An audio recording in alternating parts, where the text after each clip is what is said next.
Agar Allohni osmonda deydigan bo'lsak, shu gap to'g'ri bo'lsa, osmonni yaratmay turib qayerda edi Alloh?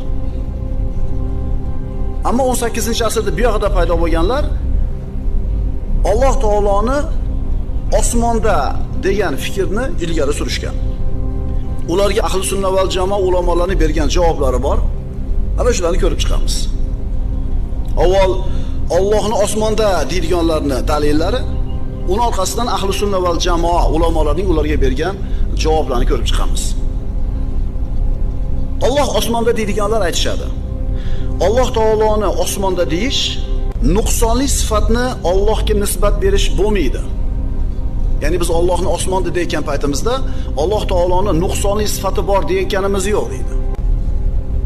Ahli sunna ulamolari aytadi, Alloh taoloni bir tarafda deyish u zotga nuqsonli sifatni nisbat qilish bo'ladi.